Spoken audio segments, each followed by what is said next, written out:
The DOJ putting out an arrest warrant for this man, Jose Inez Garcia Zarate, the illegal immigrant who was deported 5 times and acquitted this week in the Kate Steinle case. This hitting close to home for our next guest, whose 17-year-old son was killed by an illegal immigrant in Los Angeles in 2008. Jamiel Shaw Sr. joins us now with his reaction. Jamiel, so your reaction to this verdict, for a lot of people, it's academic. For you, it's personal. Yeah. What was your reaction? It was, I expected it. I remember telling people, he's going to walk. They're going to, they're going to make him a sacrificial lamb, so to speak. He's going to be the one that so-called takes down Trump. That's all they cared about. So I figured it. I talked about it on my show. I wasn't surprised. When I heard about it, I was driving down the street. I heard it on the radio. I just figured that was, was going to happen. But still, that, it pissed me off, though. It's not like I was no big deal. It pissed me off how they don't care about us. And this guy, piece of garbage, they act like he's just so innocent, and Kate Steinle's family is mourning forever. Jamiel, tell us a little bit more about your son. He was a good kid. He was doing everything he was supposed to do. When he was 5 years old, I started working with him in sports. I was determined to get him a scholarship. We played baseball, basketball, football, 2 baseball seasons a year, winter, summer, 2 basketball seasons, played football, ran track. We were playing golf. I was trying everything. I just was determined that I had to get him to college.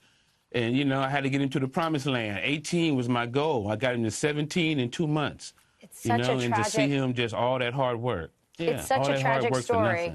And there's so many other families. I mean, this is what we're learning about. Let's take a look at, I want you to take a look at this clip from last night from Reverend Ryan Eller, the executive director of Define American.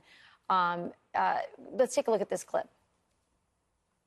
I think where we start getting into really troubled waters is when we, talk more about sanctuary cities and relationships between local governments and federal governments, and somehow make this more about immigrants and immigration as opposed to this really tragic and unfortunate case. In Leviticus, it says, treat the immigrant as a citizen among you. I pay my taxes as a citizen to my local government to protect local taxpayers, and those taxpayers include undocumented Americans. Okay, so Jamiel, he's citing Leviticus, which I get it, but ultimately you're saying legal status matters. Of course it does, and he knows that. That's why he's running, talking that mumbo jumbo. Just because he has on his collar, he thinks that he's an expert.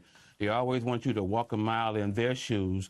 Why don't they walk a mile in our shoes? How about he gets in a casket, we'll bury him for a while so he could see what it feels like to be dead, You think it's all good that we're so, I don't care about illegal aliens, My son was murdered. He was walking down the street in America. He actually thought he could do that, and he was wrong. He was shot dead by an illegal alien on his 3rd gun charge. And then we hear people like that want us to turn the other cheek. I mean, why do we have laws? We got illegal aliens in the gangs on their 3rd gun charge, and then we're supposed to just be okay with our family members being dead? Why don't he jump in the casket and see what it feel like? Incredibly powerful. You're saying so much of this is also resistance to Trump. Oh, yeah, that was the main thing, I mean, the people down there and the jury, they were all activists, left-wing nut jobs, you got the prosecutors. They did us the same way, Pete, when we were in L.A. Did the same thing, but I wouldn't go for it. We had to get rid of 2 prosecutors. We had to change judges. I had to pretty much say, I'll burn the city down if you guys don't try to do that. They did the exact same thing with Kate Steinle, but they couldn't get away with it because the district attorney was a conservative. And you did get a death penalty for him. Jamiel, your story is powerful. We're so grateful that you're telling it. It's such an important time. Thank you for coming on.